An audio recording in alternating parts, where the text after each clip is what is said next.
Somewhere deep inside a mountain range that stretches for 1,600 kilometers across western Iran, there is a facility that no satellite can photograph, no drone can reach, no missile can touch.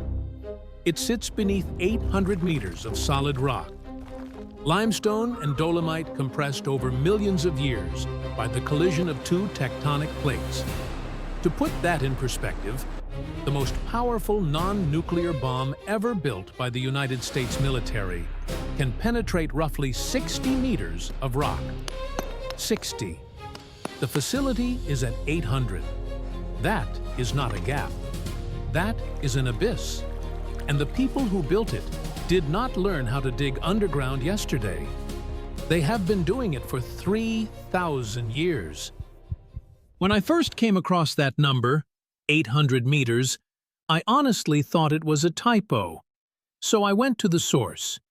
Rafael Grossi, the Director General of the International Atomic Energy Agency, said it himself to the Financial Times. His exact words were something like, "The most sensitive elements are located half a mile underground, and I have been there many times." Half a mile, beneath a mountain. And this is not some vague claim from a government spokesperson. This is the head of the global nuclear watchdog, a man who has personally walked those tunnels. Welcome back.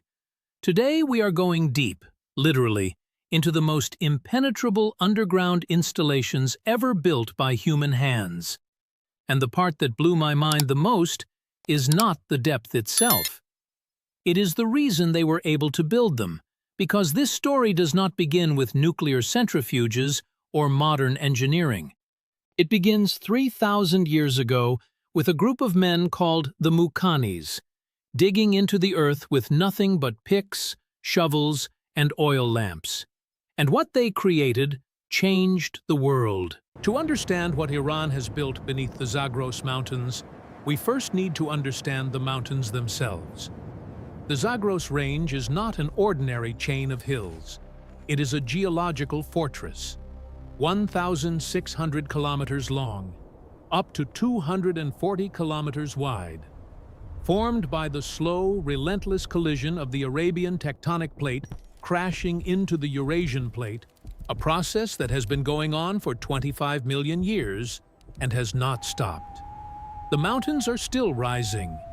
Every single year, the rock gets higher, the folds get thicker, the peaks push further toward the sky.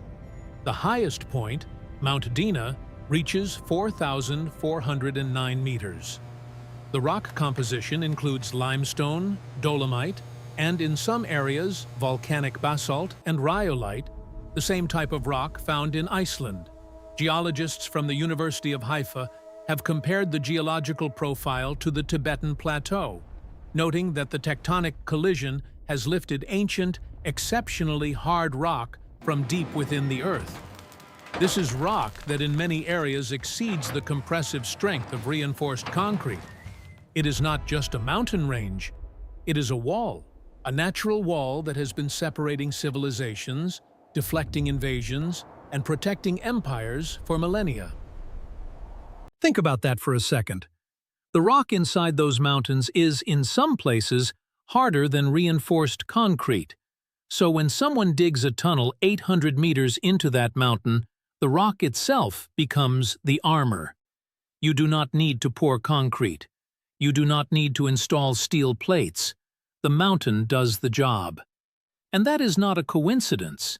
That is a choice made by people who understand rock better than almost anyone on the planet, because they have been carving tunnels through it for 3,000 years. The story begins around 1,000 years before Christ. The Iranian plateau is a vast, dry land. Rainfall is scarce. Rivers are seasonal. Temperatures in summer exceed 40 degrees. Survival depends entirely on one thing: finding water underground and bringing it to the surface. The Persians did not just find water. They engineered an entire civilization around it. They invented the qanat. A qanat is a gently sloping underground tunnel that taps into an aquifer deep within a mountain or hillside, and channels the water, using nothing but gravity, to a settlement kilometers away. No pumps, no electricity, no moving parts, just gravity, precision, and an intimate understanding of what lies beneath the surface. The men who built these tunnels were called mukanis, specialized tunnel diggers whose knowledge was passed down from father to son across generations. They would begin by digging a trial well into the hillside to locate the water table. Sometimes that well went down 30 meters, sometimes 60, sometimes 300. The deepest qanat in Iran, the Kasabeh Qanat in Gonabad, reaches a mother well over 300 meters deep. Once the aquifer was located, the Mukani would map the route above ground, then begin digging the tunnel from the destination back toward the source. Uphill, in total darkness, with oil lamps, plumb lines, and spirit levels. The tunnel had to maintain a precisely calculated gradient. Too steep, and the rushing water would erode the walls and collapse the tunnel. Too shallow, and the water would stagnate and never flow. The Mukanis maintained this gradient over distances of 10, 20, sometimes 80 kilometers. The Zarch Qanat near Yazd stretches over 70 kilometers. Vertical shafts were dug at regular intervals for ventilation and to remove excavated material. From above, these shafts look like a long, straight line of craters in the desert, as if the land had been bombed. Let me put this in terms you can feel. Imagine digging a tunnel by hand, with a pick and a leather bucket, in total darkness for 80 kilometers. That is roughly the distance from downtown Los Angeles to Palm Springs. Underground, with a slope so precise that water flows smoothly the entire way without eroding a single wall. And the Mukanis did this without GPS, without laser levels, without any modern surveying equipment, just a plumb line and experience. And here is the number that stopped me cold. Over 37,000 of these qanats still function in Iran today, still moving water, after centuries, some after millennia. They are so important that UNESCO designated the Persian Qanat system a World Heritage Site in 2016. But the qanats were just the beginning. The Mukanis were not only water engineers, they were the founders of an entire tradition of underground construction that would evolve over 3,000 years. Around 400 years before Christ, Persian engineers achieved something that sounds impossible. They built refrigerators in the desert. The structures were called yakchals, from the Persian words yak, meaning ice, and chal, meaning pit. These were massive domed buildings, some 18 meters high, with walls over 2 meters thick at the base, made from a special mortar called saruj, a mixture of sand, clay, egg whites, lime, goat hair, and ash. This mortar was resistant to heat transfer and completely water impenetrable. Water was channeled from qanats into shallow pools shaded by enormous walls built in an east-west orientation. During cold desert nights, the water froze. The ice was then broken into blocks and stored in the underground chamber of the yakchal, where a cone-shaped chimney created a natural convection current, pulling warm air up and out while cold air settled to the bottom. Ice remained frozen throughout the scorching summer. In the desert, without electricity, 2,400 years ago. Just to be clear, these people figured out how to make and preserve ice in one of the hottest deserts on Earth, using physics principles that modern sustainable architects are only now rediscovering. The dome shape, the evaporative cooling, the radiative cooling at night, the insulation properties of the saruj mortar, all of it optimized for the arid, low-humidity climate. And this was not luxury reserved for kings. Shops in Isfahan sold ice from yakchals in the bazaar. Regular people ate falude, a frozen dessert, in the middle of summer. 400 years before Christ. We call them primitive. They were making ice cream. The mastery of underground space did not stop at water tunnels and ice pits. By the Sasanian era, around the 3rd century after Christ, Persian engineers had built the Shushtar historical hydraulic system, a network so complex that UNESCO called it a masterpiece of creative genius. 13 dams, bridges, canals carved through solid rock, tunnels that redirected the flow of an entire river, the Karun, Iran's largest. The system's origins trace back to the 5th century before Christ, to the reign of Darius the Great. Sasanian king Shapur I expanded it using Roman prisoners of war captured after defeating Emperor Valerian. Roman engineering knowledge fused with Persian tunnel expertise to create what French archaeologist Jane Dieulafoy described as the largest industrial complex in the world before the Industrial Revolution. Water mills, agricultural irrigation across 40,000 hectares, river transport, urban water supply, defensive moats surrounding the city, all powered by gravity and precise tunnel engineering. And parts of it still function today, over 2,500 years after construction began. 2,500 years, still working. Meanwhile, most modern infrastructure starts cracking after 50. And this is not some single dam or bridge. This is an interconnected system of 13 structures working together across a vast territory. The point is not to romanticize the past. The point is to understand something very specific. The Persians did not just learn to dig. They mastered the underground.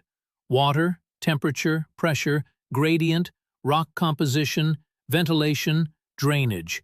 They understood all of it. And this knowledge did not disappear. It evolved.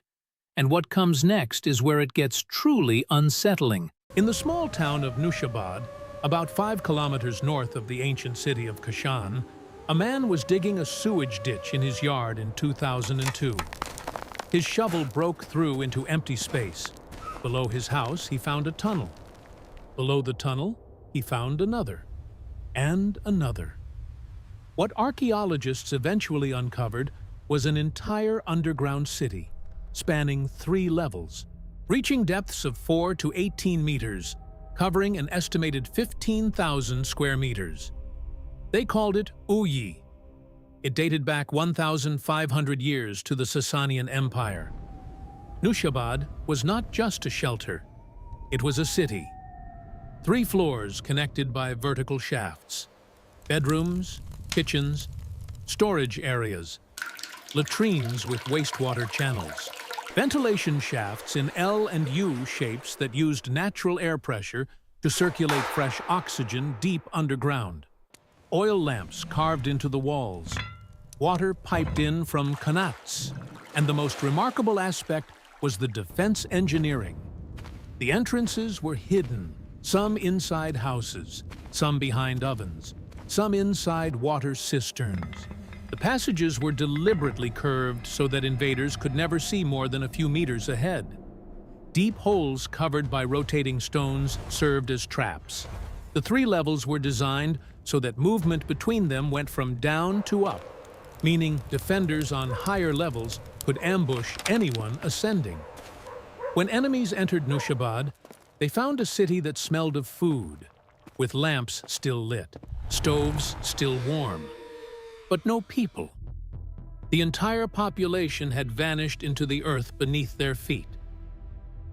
Imagine being a soldier entering that town. The food is fresh, the fires are burning, and there is not a single person anywhere. You do not know it yet, but they are directly beneath you, listening, waiting. In a labyrinth of tunnels filled with traps, dead ends, and ambush points designed by engineers who had been perfecting underground warfare for generations. That image gave me chills, because it is not ancient history, it is a blueprint, and the people building tunnels inside mountains today inherited exactly this DNA. Now we arrive at the modern chapter. In 2006, construction began on what would become one of the most consequential underground installations in the world. The location, a mountain near the city of Qom, approximately 160 kilometers south of Tehran, at a former Islamic Revolutionary Guard Corps missile base. The project was called Fordow. For 3 years, no one outside of Iran knew it existed. Not the CIA, not Mossad, not MI6. In September 2009, the United States, France, and the United Kingdom jointly revealed the facility's existence to the world. Iran was forced to acknowledge it to the International Atomic Energy Agency. The mountain, called Ku-e-Dag-Gui, rises to about 960 meters. The facility was burrowed into its core through 5 separate tunnel entrances, 2 on the west side at an elevation of 905 meters, and adjacent eastern entrances at 910 meters. Inside, 2 enrichment halls were carved out of the rock, each designed to hold 8 cascades of centrifuges. Approximately 3,000 centrifuges total. The estimated depth of the main halls beneath the mountain peak, 80 to 90 meters of solid rock. To reach the halls, the tunnels wind deep into the mountain, passing through thick gates, electronic security systems, and infrastructure designed for continuous autonomous operation. Independent cooling systems, dedicated power networks, backup generators, ventilation designed for sealed operation. This was not a building placed inside a mountain. It was a mountain transformed into a machine. 80 to 90 meters of rock. Now think about this. The most powerful non-nuclear bomb in existence, the GBU-57 massive ordnance penetrator, weighs 13,600 kilograms. It is 6.2 meters long, roughly the length of a large SUV. It carries over 2,400 kilograms of explosives and delivers more than 10 times the explosive power of its predecessor. The United States Air Force says it can penetrate approximately 60 meters of earth, or about 18 meters of reinforced concrete. 60 meters. Fordow sits at 80 to 90, and the rock above it is limestone and dolomite, with compressive strength that in some areas exceeds that of reinforced concrete.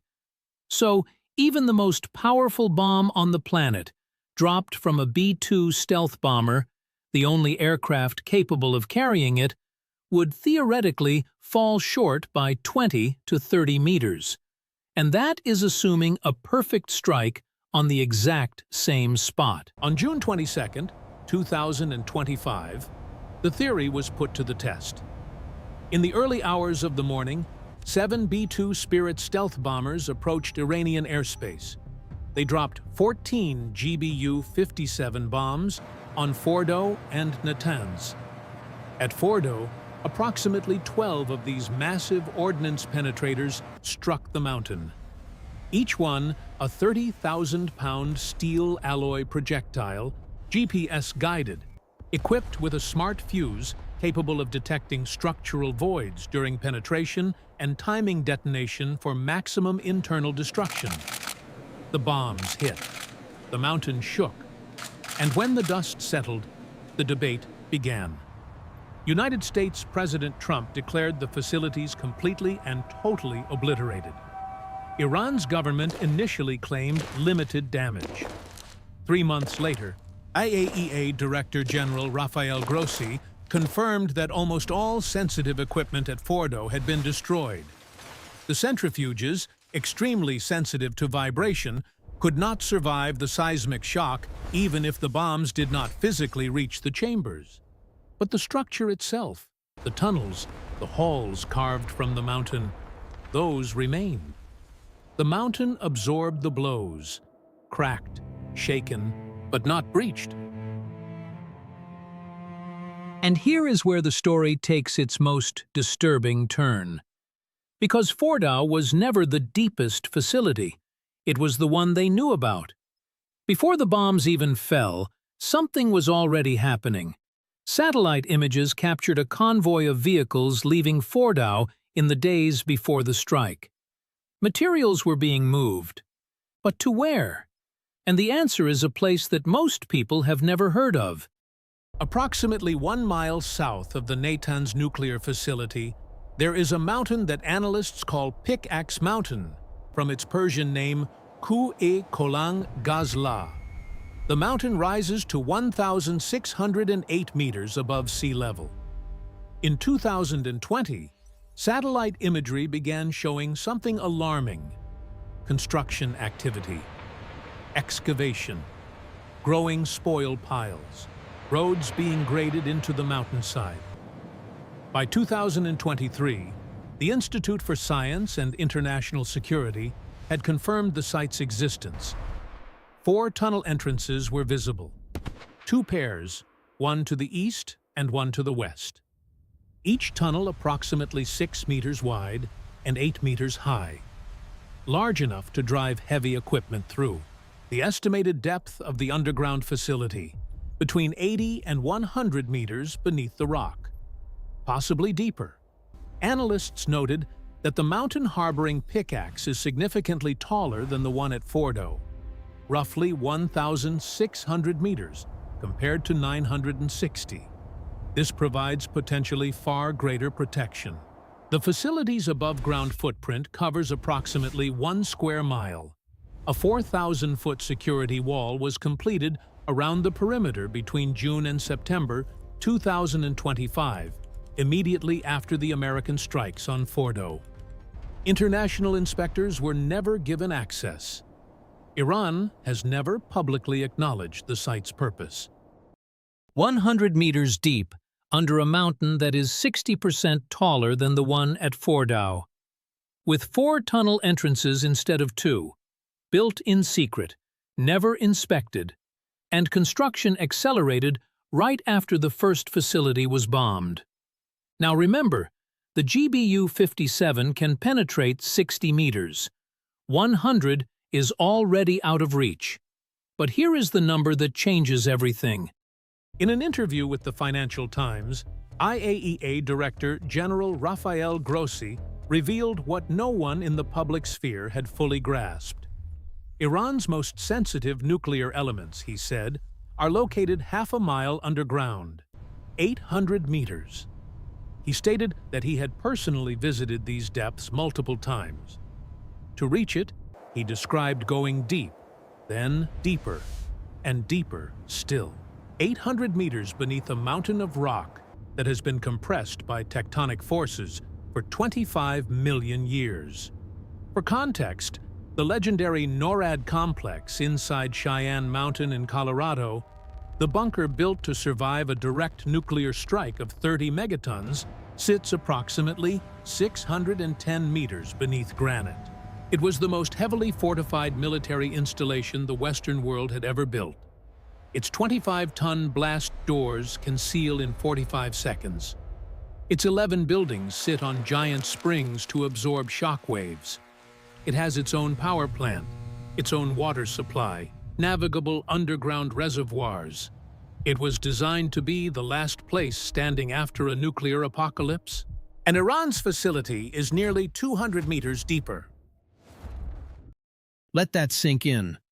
The Americans built Cheyenne Mountain at the height of the Cold War, with the full industrial power of the most advanced military on Earth, and they went 610 meters deep.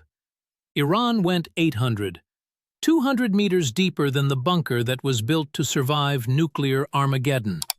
And here is what really haunts me. The GBU-57 penetrates 60 meters. Even the most powerful nuclear bunker buster in the American arsenal is estimated to affect targets up to roughly 500 meters underground. 800 is beyond everything. It is not just out of reach. It is in a different category entirely. And this is where the ancient thread connects to the modern reality. Because the ability to build at 800 meters was not developed in a laboratory or a defense ministry. It was inherited. Iran sits on a 3,000-year tradition of underground engineering that has no parallel in the Western world. The Makanis, who dug Khanats 300 meters deep by hand, created a lineage of knowledge about rock, about pressure, about ventilation, about gradient, about how to keep human beings alive deep underground for extended periods.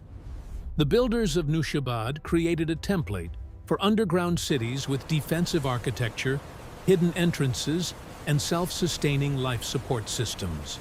The engineers of Shushtar proved that Persian tunnel builders could work with Roman-level sophistication and exceed it.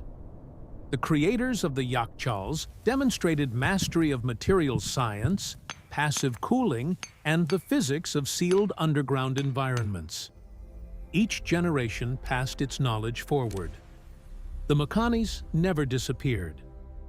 Their tradition evolved, from water tunnels to underground cities, from defensive refuges to military bunkers, from desert ice houses to nuclear-hardened mountain fortresses. The tools changed. The knowledge did not. When modern Iranian military engineers decided to bury their most sensitive installations inside the Zagros Mountains, they were not starting from zero. They were drawing on 30 centuries of accumulated expertise in exactly this discipline, making the underground habitable, functional, and impenetrable. And this is the part that Western military planners consistently underestimate. They look at Iran and see centrifuges and enrichment levels. They calculate blast radii and penetration depths. But they do not calculate 3,000 years of institutional knowledge about how to live and work beneath the earth. 37,000 functioning qanats, an underground city with 3 levels of booby-trapped tunnels, a hydraulic system that UNESCO calls a masterpiece. These are not relics. They are the foundation of a capability that has been perfected over 100 generations. You cannot bomb knowledge. You cannot penetrate tradition with a guided munition. The Zagros Mountains stretch for 1,600 kilometers along Iran's western border. They contain peaks over 4,000 meters high. The rock is ancient, compressed, and in many places harder than anything that can be manufactured. Inside these mountains, Iran has built an unknown number of underground installations. Fordow was one. Pickaxe Mountain is another. But intelligence agencies suspect there are more. Facilities that no satellite has identified. Tunnels whose entrances are hidden by the same principles that the builders of Nushabad used 1,500 years ago. Concealed within other structures, disguised as ordinary features of the landscape, invisible from above. The mountain range itself has served as Iran's natural defensive barrier for millennia. It separated the Persians from the Mesopotamians. It blocked the Assyrians. It slowed the Greeks. It absorbed the Arabs. And now, in the 21st century, it absorbs something else. The full kinetic force of the most advanced military technology the world has ever produced. 1,600 kilometers of mountain range, millions of years of geological compression, and somewhere inside, at a depth that exceeds anything the modern world has built, facilities that the most powerful military alliance on Earth cannot reach. The mountains are not defending these installations. The mountains are these installations. The rock is the wall, the depth is the shield, and the knowledge of how to build within them is older than most civilizations. In the weeks following the June 2025 strikes, satellite imagery told a story that analysts found deeply troubling. At Pickaxe Mountain, construction did not stop. It accelerated. New roads appeared. New spoil piles grew. The 4,000-foot security wall was completed. Equipment moved in and out of the tunnel entrances around the clock. At Fordow, despite the confirmed destruction of centrifuge equipment, The tunnels themselves showed no signs of collapse. The mountain had held, and a detail emerged that captured the imagination of intelligence agencies worldwide. Before the American bombs fell, a convoy of vehicles had been photographed leaving Fordow. The IAEA Director General confirmed that Iran's foreign minister had informed him on the first day of the Israeli operation that special steps had been taken to protect nuclear equipment and materials. The entire enriched uranium stockpile, Grossi noted, could fit in containers small enough to be moved by truck. No more than 10 vehicles would be needed to transport everything. 10 trucks, moving through tunnels carved into mountains, heading to locations that no intelligence service has been able to identify. The materials vanished into the Zagros, into the same mountains where the Mechanis once dug 300-meter wells by hand, into a landscape that has been hiding things from invaders for 3,000 years. 10 trucks. That is all it takes to move everything that matters. And they had the tunnels, the routes, and the destinations already prepared. While the bombs were still falling on the facility that everyone knew about, the materials were already somewhere else, somewhere deeper, somewhere no one has found.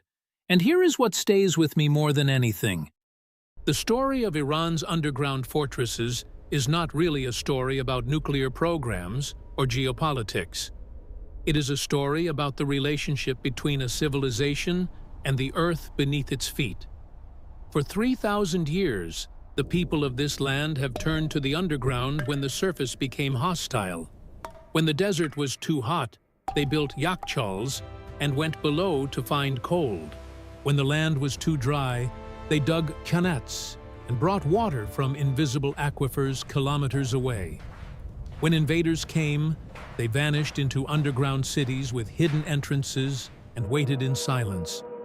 When empires needed water, they carved hydraulic systems through solid rock that still function 25 centuries later.